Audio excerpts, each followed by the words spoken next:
Another video here continuing from my Molasses Moon series. And here you see a couple objects you've seen before if you've been watching the videos. This is the Verizon MiFi, my online access. This is my Kindle Fire with a picture of one of my stories that is now selling best of any of them. It sold 1,400 copies in about 3 days. And those were, of course, some of them were in the UK as well as the United States and a couple of other countries. Actually, I say sold, but those were on the free promo, so that was downloads, a lot of them on that. And then after it was over, though, it still kept going, so some of it was there. This is very appropriate of all my books, and this is one of the ones that normally is 99 cents, a short visceral history with photos about my mother's startup of a bakery back in 1949 and 50.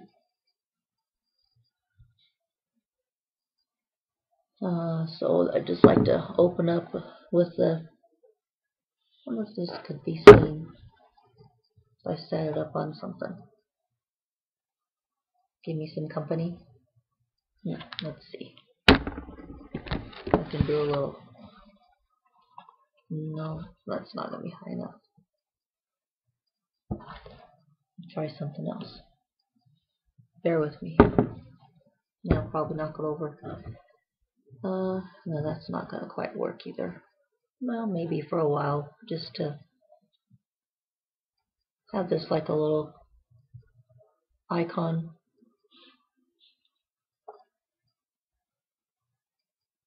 Don't know why I'm doing this, but this feels like a good introduction to what this video is going to be. We'll see whether it is or not. This is very appropriate, doing anything related to my mom when I feel like I want to sneeze. And she was famous for her sneezes. I mentioned that in one of the videos. Oh yeah, that's the one that's getting the most views. It was up to 93 yesterday. And I did mention her sneeze from the bakery. So maybe this is all kind of appropriate too. You see, he's getting pretty much into the act of this, wanting to take part, it seems like. To understand what I mean by capital U, capital C. It's my initials for the unconscious, and I use it in a way that I've basically personified it in my books. So if you want to know more about that, you could just go through watching the videos in order. And now with this one, number 59, and each of them is from 10 minutes up to 40. That could take you over a month. But it might be a very entertaining month, you never know. But it has to be, this is for people who like to think. And like to, like I call it, wandering and wondering in your mind. So, for today, in video number 59, this is Thursday, March 15th, 2012, the Ides of March, and it's 5:42 p.m. Mountain Daylight Time.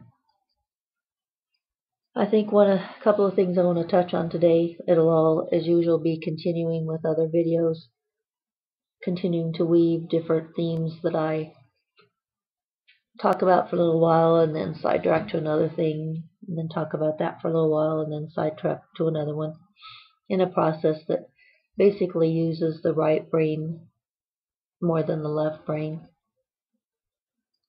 I think it used to be called somewhat of a stream of consciousness, but it doesn't quite fit that because I am working themes and weaving consciously weaving them back and forth, taking from what was in Molasses Moon from 1994, and that started out in February of that year. So I'm continuing basic themes that started then, bringing them into the present. The two things I think I want to touch on most, Dr. B.J. Ferrell is a friend of mine, a doctor of holistic medicine, a Reiki master. She has the Wellness Center in Canyon City it's on 5th Street. I don't know if it's a street or an avenue. Right off Main, between Main and Macon, if I have that. I think I have that remembered right, because the county courthouse, or Canyon City, Fremont County Courthouse is on Macon. Anyway, not that you really need to know the streets, since who knows where people watching this are from. I have mentioned in the last couple of videos Dr. Ferrell, and I needed to talk to her before I expose more of some of the things that we've worked with together and what her current approach is and how she wants to shift it a little bit in ways that might work for a lot of people in the medical profession that want to key in more to what's coming with ways of easier, less expensive, more natural, less intrusive ways of healing. And with Dr. BJ and me, it's involves the key of it really is use of transdermal magnesium, oral use also, but the transdermal seems to be the key. And we're using 2 or 3 different types. Magnesium oxide powder, and I've got these on my Listmania on Amazon, and magnesium chloride spray, a brine water spray. These are for therapeutic, and you can use both of them. Therapeutic transdermal use, absorbing through the skin, as well as oral. And we're both using a little bit less, but somewhat, magnesium citrate. I decided to try that one mostly because I could find it in a pure powder. Also buy it now foods like the magnesium oxide is that I use. I like to find things that are just pure. There's nothing in the magnesium oxide powder except magnesium oxide. And there's no pill, so you don't have any what the capsules are made out of. And in the magnesium citrate, same thing. That's all it is magnesium citrate. And the labels clearly state no soy, no GMOs, no gluten, no a lot of the things that are added in foods and medicines that nowadays there are a lot of people want to get away from, including me. So I'll touch on that, and then I also want to mention Jack Engelhard, another friend, a cohort author who has several books that are excellent to his name. He is a professional writer of the first water. He has one book that was made into a blockbuster motion picture, sold millions of copies of the book worldwide. The name of the book is Indecent Proposal, and it starred Demi Moore and Robert Redford. But he has several books, and the book itself is becoming popular now. That is quite different from the movie. The movie is a work of art. It's well done. It's great entertainment and does the essence of the book, which is stimulate thought or priorities of choices. And here I am trying to sniffle my way out of here. I don't know what's going on with that. I used to have severe hay fever allergies every season, and the magnesium stopped that. I think I mentioned that a little bit before. But I want to get too sidetracked here. What I want to talk about with Jack Engelhard is to give him a thank you for a couple little simple tips that are like little keys or codes that if you keep them in mind, it's like it's all you'd need to be able to do most types of internal editing, to cause a clean rhythm and flow of your work, and clean syntax without extras, clear, balsamic type writing, which is extremely easy to read and comprehend, and also very artistic in a minimalistic way. So I'll give you those two little tips that helped me a lot, especially in my current project that I've mentioned a couple times. I'm working on through my book, I Worked. I think I'll put that back on here.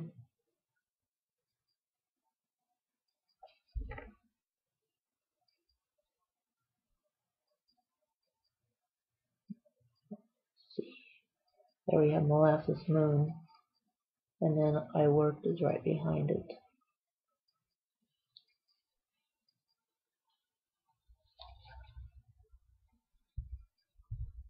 Well, I'm really jumpy today.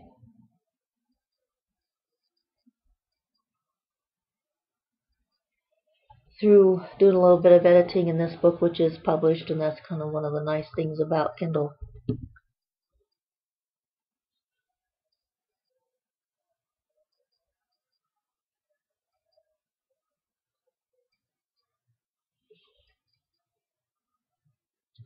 Is that you can, if you decide you want to, you can go back and do some editing on books you already have on there.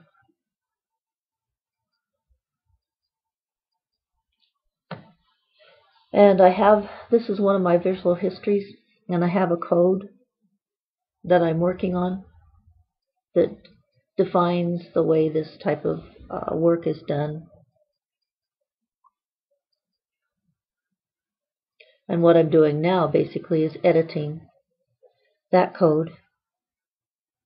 And in the process, as I said in my video yesterday, I'm putting in a little bit of visceral, personal stuff from myself in the code itself. And the editing and writing of that has actually been guided quite a bit by what Jack said. So instead of continuing to bait the curiosity, maybe I'll go ahead and mention those things. Everything Jack does is balsamic and very clean and clear, crisp. He does not like to waste words. He just gives bare bones even of setting, and often not, maybe none. It's just the people and their dramatic action that takes center stage. So one of the comments that Jack made to me that has been guiding my editing and really taken it to the next level as far as how I feel about this end result product was a comment he made about Hemingway. As excellent of a writer as Hemingway was, and as appreciated as he was for his art, he had a little bit of what might be called a flaw in editing that was still allowed because Hemingway was Hemingway. And the example of that is just a very simple statement. Hemingway would always say things like, he nodded his head. And what Jack said to clarify what this means is, what else would you nod? So if you want to write clean and crisp, you'd say, he nodded. If you want to write a la Hemingway and stretch things a little bit and add a little emphasis and maybe ambiance, then you'd say he nodded his head. But I've been trying to, I have a bad habit of being repetitious. It's just part of my normal gestalt or whatever you want to call it. So when I'm writing, one of the main things I do when I'm in an internal editing phase is to try to, it's pretty easy to catch repetition. Sometimes it's hard to cut it out. I'll repeat the same words, and that's honed my vocabulary quite a bit, because I'm having to think of alternate words for the same meaning and the same concept in order to not be repetitious.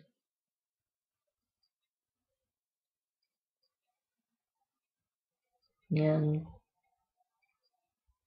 so this has been just keeping that in mind. I'm catching fairly often, not only when I'm repeating the same words, but when I'm saying two words when you really only need one.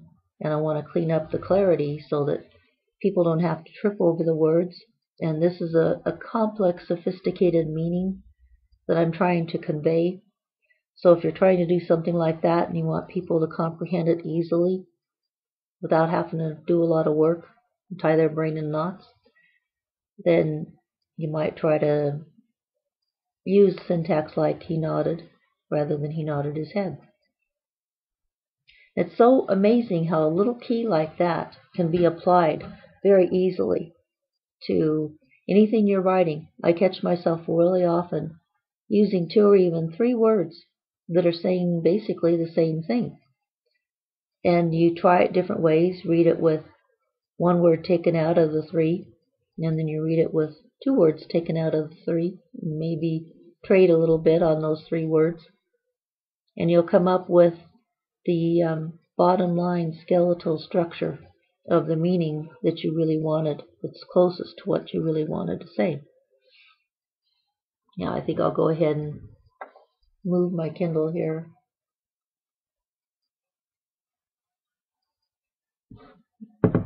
Instead of having it be a monolith sitting there.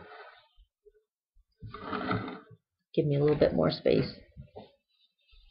And here we go again. I need a little bit more of my coconut oil. And I'm not advertising this. It's just that if I'm putting something on my lips that people might be curious. Of course, I recommend it. It's in my list mania. It's something I use all the time.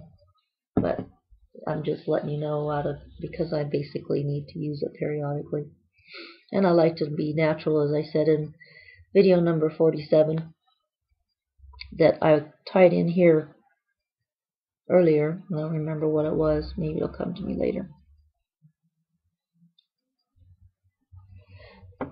So, okay, since I've finished up here with Jack, I just wanted to thank him also. Thank Jack Engelhard for the support he's given my writing career. And these simple little comments like this that he might not even meant as editing advice.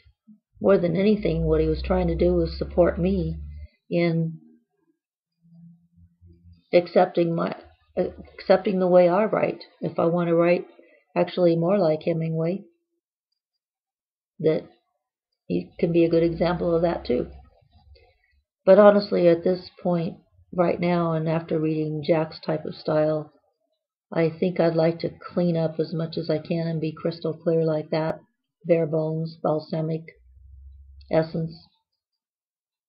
And then later, if I want to add a little bit of luxury with words or syntax or settings or whatever, then I can do that. I was thinking about reading a little bit here of my visual history code on what I've been editing, but I haven't taken time yet to email that to my Kindle, so I'd have it on there to read from. Right now, I'd have to shut down the video and open up my word processor, and so I could then read it to the ozone, and I don't think you'd get it that way. The other thing that Jack recommended, and this is just him, this is also a common use, but he brought it out in one of his many excellent essays and op-eds, they call them, opinion editorials. A lot of those can be found on Gather, and then he's also made hyperlinks on his Facebook page, and I think he's on Twitter also, that will connect you with some of the excellent editorials he's written. And in this case, It was on one of his editorials that I also hyperlinked from my Facebook page, where he was talking about typos. And one of the ways to catch these, this is more copy editing than internal editing, is to read a page backwards. And that way you don't get caught in the words and in the meaning. And most writers are in love with their own words, so you fall into the mesmerization of the words and the meaning and the content, and you don't see some of the things you might need to see. So it's just another simple little technique, but like with these few techniques, you could probably, it might be all you'd need to do a pretty good job of editing. Of course, you need to know grammar and all that too, but so reading backwards. And then that reminded me of what I was taught with, I had 4 years of art in high school, and Mr. Hinch was the teacher. He was very special, very unique man. And one of the things he told me one time, I think it was in my 4th year art class, when he gave me pretty much a free rein to do whatever I really wanted to do. I worked on drawing fashion designs for a while, and then for a while I went back into the corner of the art room and set up an easel and used tempera paint, and spent, might have been that whole semester, doing a large painting that the principal, yeah, Mr. Morelli, he liked the painting well enough that he hung it on his own living room wall. And I was really honored by that.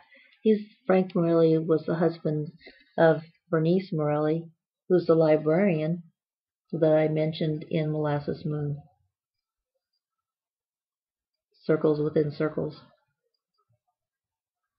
That reminds me of the concept that Google Plus uses, circles. And I've been uploading links to my videos on my Google Plus profile, but I haven't really taken time yet to learn how to use their circles and some of the goodies on that site. I've just had time so far to keep up with a writer's seminar type forum that I have on Amazon, and just with a few seasoned writers close to retirement age that all have several books published. And so I spend my time on Amazon on that and on Facebook, and that's about all I have left right now. But it's in my mind though, since I really like Google. I like YouTube, and supposedly Google and YouTube and the Android market that works with the cell phones. I think they're pretty cool guys too overall. So because of them mostly, and because of my appreciation of YouTube and Google, and I use Google Chrome. I love that web browser.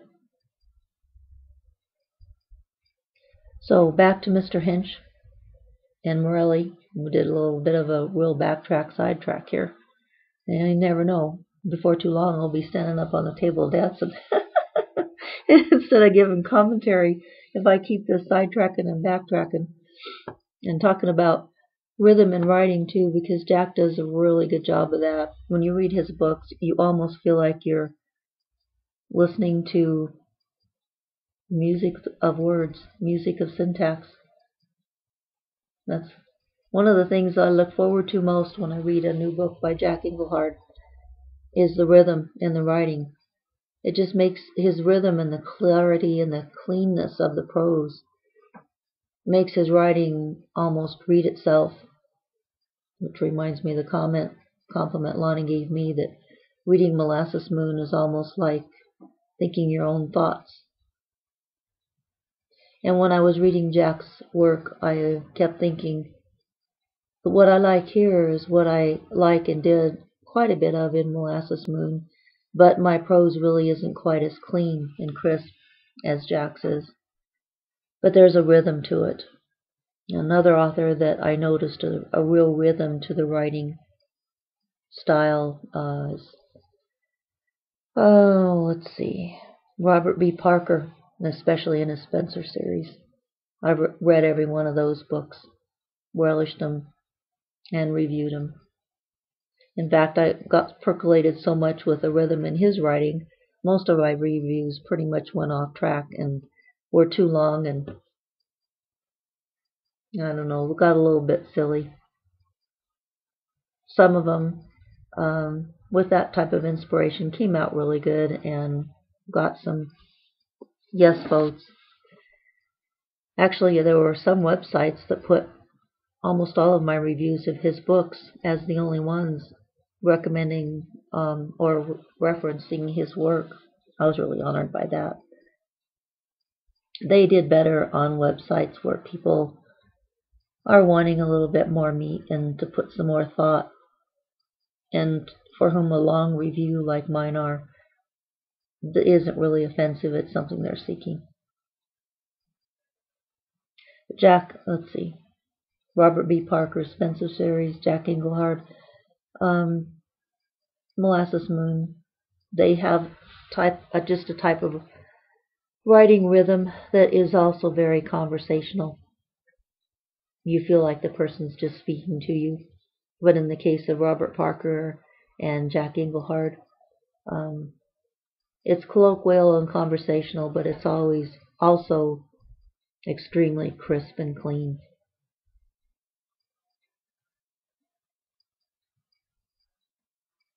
So back to Mr. Hench, my art teacher, and Morelli, the one that hung up my painting. It had a picture of a skyline of skyscrapers. It was sort of not a realistic style, not surrealistic either. I really don't know what it would be called. Used a lot of dark colors, blacks and browns and purples, dark blue. And it had a picture of 5 children, all female, just standing in the foreground like stair steps. And they all had huge eyes. And they were serious, sad somewhat, but more just knowing, wise. And I called it War Orphans. And yet the buildings aren't torn down like in a war. There was just some kind of a symbolism I was trying to get through there. Yet it wasn't a depressing, sad painting.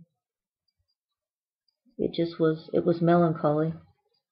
But you could tell it was saying something. And the children really didn't look like they were suffering, just very aware. And together, you could tell that there was the mutual support and wise to the ways of the world.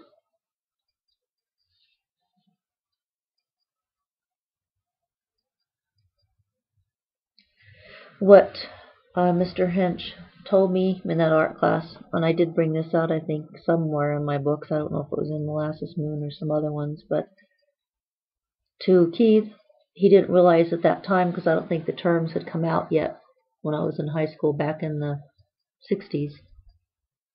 Graduated in 1965. His advice was to turn the picture upside down. If you're painting or writing and you're just kind of stuck and you don't know where you want to go with it next, turn it upside down so you can't really see the form of it, and just put a highlight here and there to balance it. And that was awesome to me. As soon as I turned it upside down, I could see, this part is too heavy with the pen, too much dark space, too much weight, and the other side had too much blank space, or just certain parts in the picture would be too empty and other parts would be too heavy. And so all I would do is just put some marks from the pencil. Usually I was using pencil or tempera to balance it, and then you turn it upright, and wow, it was really impressive what that would do. And now I realize that when you turn it upside down, you're letting go of the sense of order and the sense of identity, and just getting into the free flow of the unconscious. and just the sense of balance, design that isn't design. I don't know how to describe it, but if you want to understand it fully, the best way is like the preface to Molasses Moon, which Hegel said that you're not going to understand a preface until you've read all of his works. So I got the feeling some editor wanted him to write one, or someone else, and he did it, but under duress.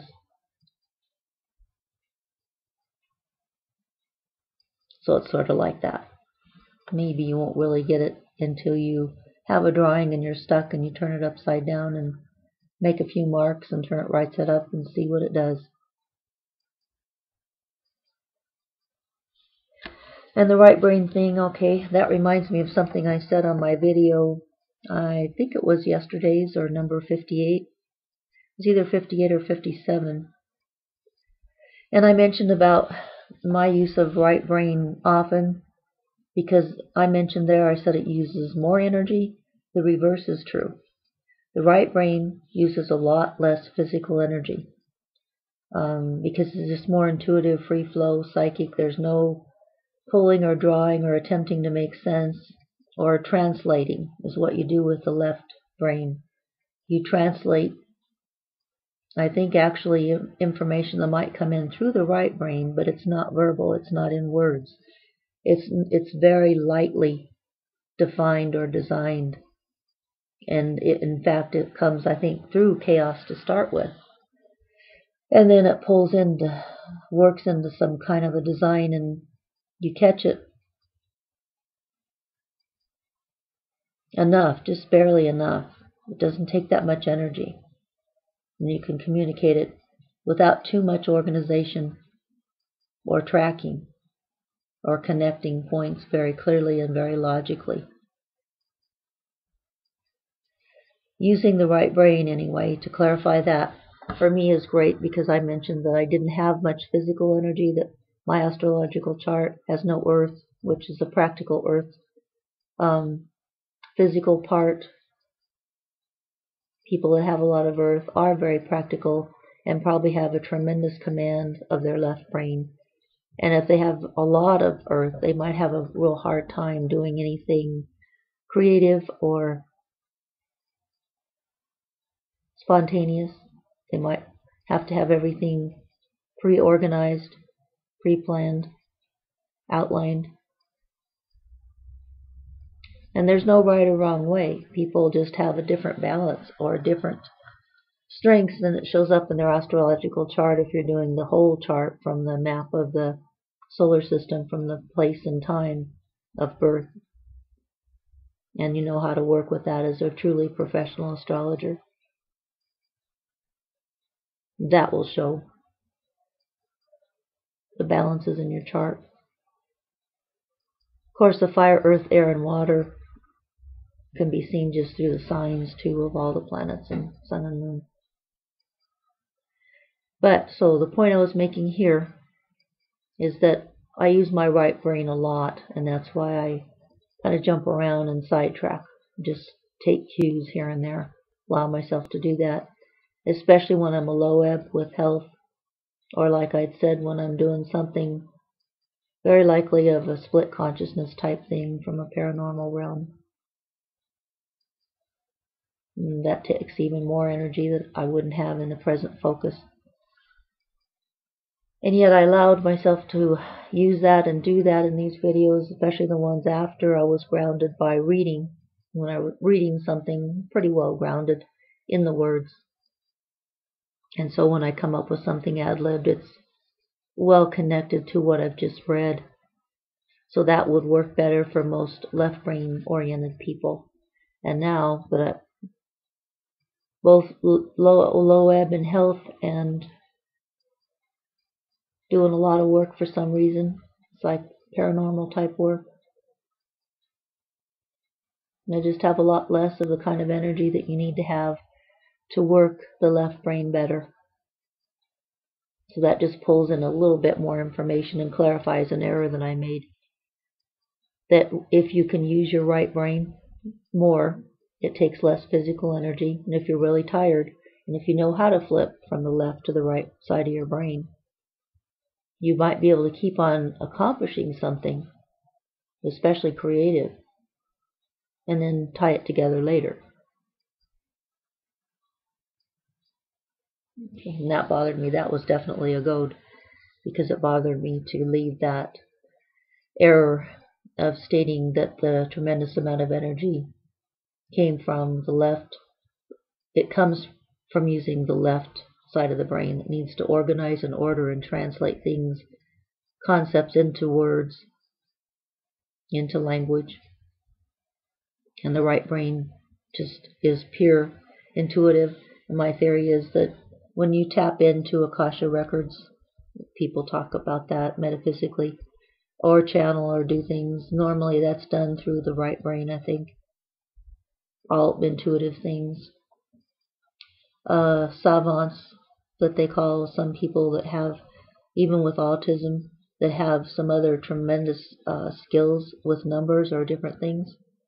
I think that normally will use the right brain, and they probably have very little capacity for the left side of the hemisphere use. But this does, when you have one or the other side of the hemispheres emphasized strongly, you usually have some type of a special talent or skill, or more than one. But you also have some type of a challenge, they might call it, or a liability that allows the asset. Okay, so thank you again, Jack Engelhard, for the little keys that you give that have a lot of potency and can go a long way. I've really enjoyed knowing as I'm editing, using consistently, is this a nodding his head, or can I cut it back to a nod? And using that over and over again to crisp and cut to get that kind of balsamic syntax. Okay, now going back to the thing with Dr. B.J. Ferrell. She's trying to do a similar thing. We have both been trying to work more on our right brain side because we're both highly intuitive and spiritual and into metaphysical type paranormal things. And so she's attempting to work more and more into the realm of using energy in healing than actual and a therapeutic touch, but a very light one. She does massage through Reiki, and that again uses her tremendous amount of physical energy and just muscular energy in her body and her hands. What she's getting to the point where she knows she can do a whole lot more using pure energy, maybe just with a very light touch with a finger on a point in your body. Similar maybe to acupuncture, but it's something a little bit different. It's using therapeutic touch in just a way of pure energetics. To give an example of this, I'll go ahead and explain now what I mentioned in my video yesterday. That I went to, we usually have a long breakfast meeting where I'm telling her some of my latest theories and channeling literally, but it's through my own spirit, I think, of concepts of healing and health and use of magnesium with my body as a guinea pig, since I've got so much damage done through poor liver function for a lifetime. We had our breakfast meeting and discussed quite a bit. Usually it's just mostly related to our work. And then we went back to her office at the Wellness Center because I wanted to just show her. I've never used her massage or Reiki therapy because my thing in life, and she understands this fully, has been to somehow show, and I think I was just born this way, that if an individual wanted to take their health into their own hands, and if they didn't have a lot of money and didn't want to deal with health insurance or didn't have the capacity, but just wanted to be able to be more of an independent individual in this sense. I've just wanted to prove simpler and easier ways to be healthy. It's just been driven to do that since I was very young.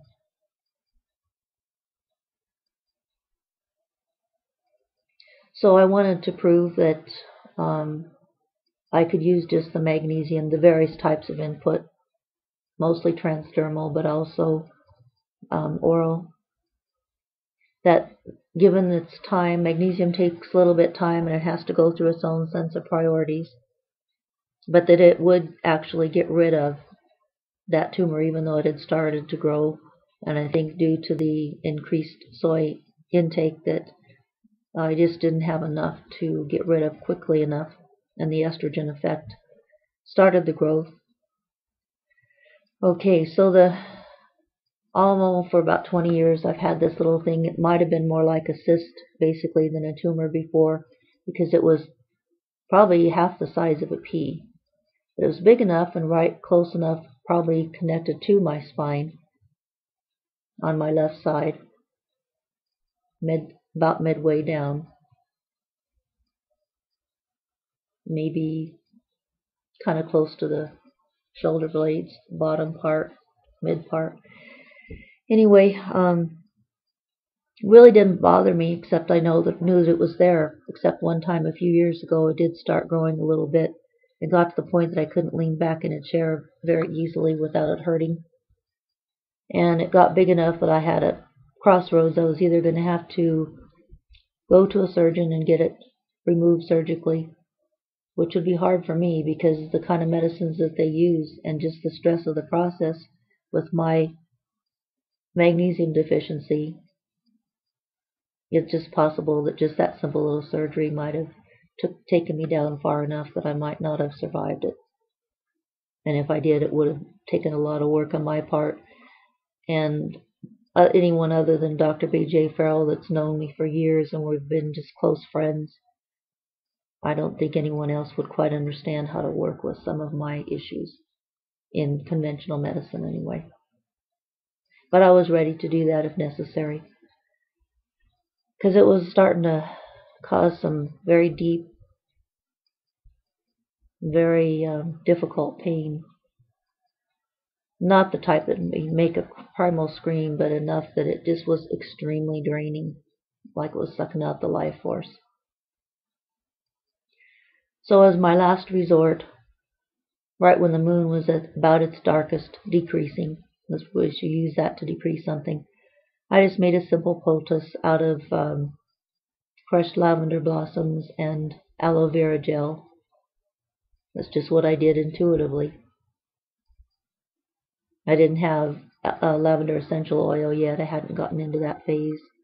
So I just used the crushed blossoms, and I just mixed it together and put it on a Band-Aid and stuck it on my back and wore that, refreshing it periodically, day and night, for the couple of days right before the new moon. It decreased the tumor down far enough that it wasn't the size of a half a pea. It basically didn't even have a size. I could feel that it was still there if I pushed onto my spine, but it caused no pain, and I didn't really notice it, and it stayed that way for years. It didn't start growing again until I started drinking the lemonade that was made from the powder in restaurants, and the smoothies increased. Usually I just drink water in restaurants, or a coffee maybe in the morning, but that's the only time I really want it, with breakfast. So coffee or water. But I just started craving lemonade. I think I needed something in the lemons. But unfortunately now they seem to be sprayed. I don't know why. They're spraying certain produce with I think, a watered down soybean oil. Maybe they think somehow if it's genetically modified, it can keep them more free of microorganisms, kind of like they do their Roundup. The organic products might not have the genetic modification that can resist the GMO mutations that come along with that type of food. So I don't know why, but I can taste it and smell it. So I just couldn't get what I was craving. pure lemonade, and even sugar. Most sugar cane now is in the hands of the genetic modification people that are pursuing that path. So to get sugar that's not that way, you need it to be pure organic. So there's no way, unless I couldn't wash the oil off the skin and it would go inside, I could still taste it. But anyway, couldn't get around it, couldn't get away from it. So it grew from the size of a pea to literally within those couple weeks, I think, to the size of a quarter. And of course, that's a little bit scary. And when it was little, it was more like a cyst and extremely hard. And when it grew, it got a little bit softer and more like a fibroid tumor type thing. Then when I went into BJ's office, all I wanted her to do was take a look at it, and I've had my husband take a picture of it because I wanted to document the fact that I knew I was going to make it go away again. This time, I was hoping that I could get rid of it to the core, to the root, just using mostly magnesium, various types, and the darkness of the moon.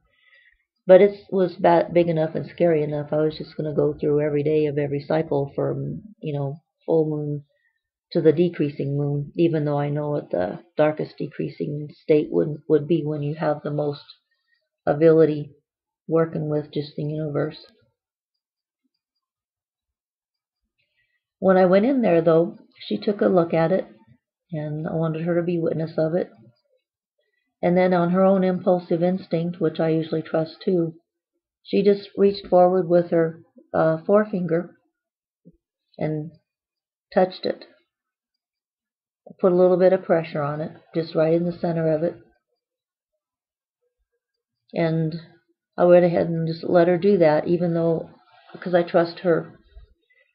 But when I came away, I thought, now how am I going to separate if what she did actually through her the therapeutic touch and the use of energy that she can convey through her hands and her fingertips, which is closer to what she wants to shift her profession from the heavy-duty Reiki massage that's just getting to be too much. And she knows that therapeutic touch and even just energy that I've talked with her about too, that you can just put energy through your fingertips without touching for healing. And I can do a certain amount of that type of thing, but I don't, because I'm just not led to actually do that. But I know that it can be done, and I've talked to BJ about not telling her that even from her chart that she would be able to do that. And she wants to get more into that level, but most people, she says, that she has for clients don't believe in it, and they really want, pressure and muscle use of your hands and the typical Reiki therapeutic type touch. But I knew from what I felt, that type of touch is what she needs to be doing if she could find the kind of clients that would know that it's more potent than having a full body massage from Reiki. So as soon as I went away, I was kind of thinking, now I've got to somehow sort out what benefit I'm getting from that, just little touch there, and what benefit I'll be getting from the magnesium, so that I can, just with the information to her, offer help to people that want to do the minimal amount of things on their own. Now, I'd recommend anybody to go to Dr. Ferrell that wanted to go to a regular doctor and get help that way. But I'm trying to prove through my own body that it's possible to do quite a bit on your own. Now it's getting late here, so I'm going to have to wind down. And I'll just kind of wrap up with, I did find a way to separate what she did and talk to her today too, and got permission to talk more and more about, pretty much she's given me a blank chart, or a carte blanche all along from years ago, to use her name at any time in any way I want to, because she trusts me that much and my intuitive capacities. It wasn't long after I left, I reached around and touched. It felt really good when she touched that thing with her finger and put a little bit of pressure on it. She only did it for a few seconds. And we didn't talk about it then because she had a client coming in right away. Talked about it today, this afternoon. When I left, it relieved a lot of the pressure and relieved some of the pain. And when I reached around, it was less than an hour from the time that she had done this therapeutic touch thing. And when I touched it, even now, it's smaller. And it was soft. It was more the consistency of like the inside of it was made from gel instead of hard, like a tumor, like a fibroid tumor. So it went from the type of feeling of a cyst that would be extremely hard, not like a stone, not like a rock, but very hard, to growing, like to be more like a bigger tumor. And you could feel that there were pieces of it and tendrils spreading out from it. And that's when I usually get the pain, when it's possible that something's spreading more in closer to the spine and like maybe touching on some nerves.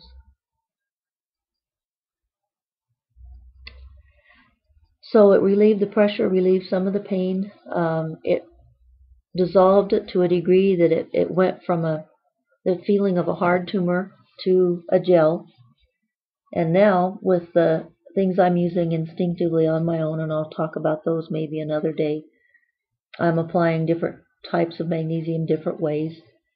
And I'm pretty certain that I'll be able to, as the moon is decreasing now, it's on the waning phase. It seems like it's just dissolving. And I know it's started the process. But I did some reading today on the differences between, and I've done this reading before, but a cyst and a tumor and a boil. So I noticed there's a picture today when I was doing some online research actually related to the work I was doing on my visceral history code, and just happened upon a picture. And it almost looks now a little bit like a boil, and now that BJ dissolved it a little bit more, it might be behaving that way. So we also had a talk about, I told her I thought it's possible, this was just an intuitive hit, that a cyst and a tumor and a boil might be different phases of the same thing. And from my reading of that makes sense on searches online, all three of these also can be based from a foreign particle at the core that can just be some kind of a particle, or it can also be a microorganism. And I was kind of thankful. I thought there was a possibility it could have been a Lyme disease type tick. Never really quite believed that, but I did have it in my mind because it is something to consider. She said that it's nothing organic, and that was kind of a relief. So that made the healing process a little bit easier and less complex. It's really neat to have a person like this, that both of us respect the other's talents, and it's a great synergistic connection. And now that I've got the permission to express some of this too, it might give a little bit more help to people that want to go taking their health into their own hands more, but also working with some of the medical professionals like Dr. B.J. Ferrell. And there are a lot of them out there, including in Orthodox medicine, that are very willing to work with their clients with if they want to try different methods that are simpler and less expensive and less intrusive than the commonly used ones. So now to completely wind down and close this one, now I've stated the date, talked about the two things I mostly wanted to point on was Dr. BJ and our connection, and I'll continue maybe to move that forward a little bit more now that I feel comfortable to bring out our relationship and the things we work together with more into the open. And amazingly, the two parallels here talking about tumors and cysts and boils. There's more to that I need to discuss. And then Jack Engelhard and editing. Well, there's a connection. You're trying to cut down to the bare bones, so to speak, to get rid of everything that basically pollutes the clarity and the purity and the integrity of writing or of the human body.